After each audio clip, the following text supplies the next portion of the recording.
Bonjour tout le monde. Avant de continuer avec une autre vidéo de crochetage, je vais vous montrer le fonctionnement interne d'une serrure. Pour la majorité du monde, vous êtes probablement familier uniquement avec la façade de la serrure, dans laquelle on va insérer la clé pour tourner vers la gauche ou vers la droite, activer un levier ou la poignée pour pouvoir ouvrir la porte. Donc, le mécanisme de la serrure, on a la Bible, qui est ce gros morceau de métal-là, couleur laiton, qui est fixe à l'intérieur de la poignée ou directement de la porte. On a aussi le cylindre.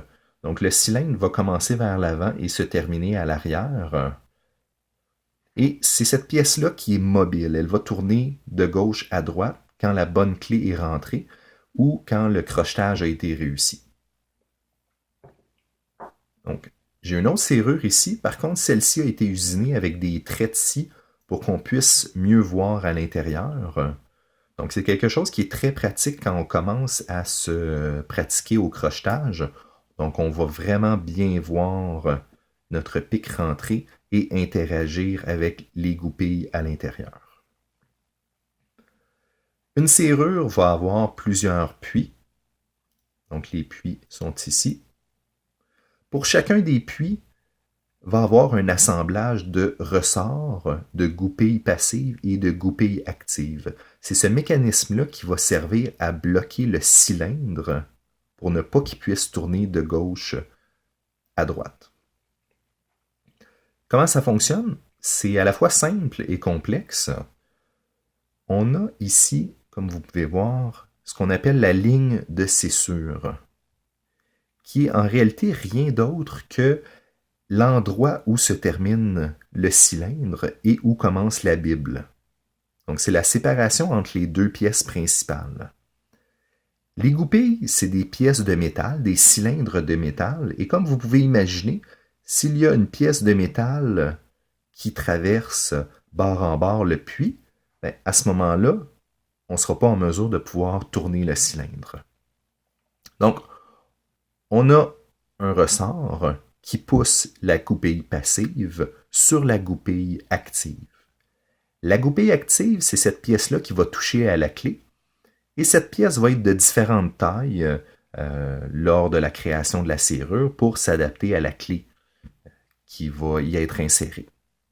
Les deux pièces sont séparées une de l'autre.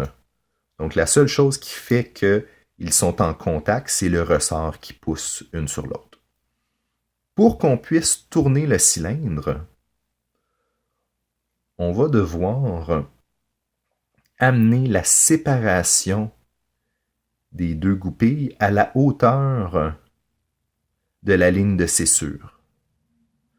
Et on va devoir faire ça pour chacune des goupilles, pour chacun des puits, un après l'autre. On ne pourra pas tout faire ça en même temps. Donc la barre de tension va nous aider à conserver les goupilles au bon endroit. Je vais vous donner l'exemple avec une clé.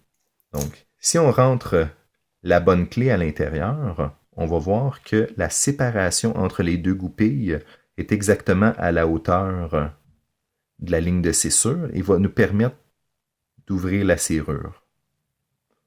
On remarque que la goupille passive reste dans la partie supérieure du puits, tandis que la goupille active reste dans le cylindre et va continuer à tourner avec la clé. Lorsque la clé est retirée, le ressort va pousser sur les goupilles et va revenir bloquer la ligne de scissure et donc bloquer la serrure par le fait même. Donc j'espère que de voir l'intérieur de la serrure va vous aider dans votre crochetage. Et si vous avez aimé la vidéo, gênez-vous pas pour mettre un like. Il y a d'autres vidéos qui vont s'en venir rapidement. Bonne soirée!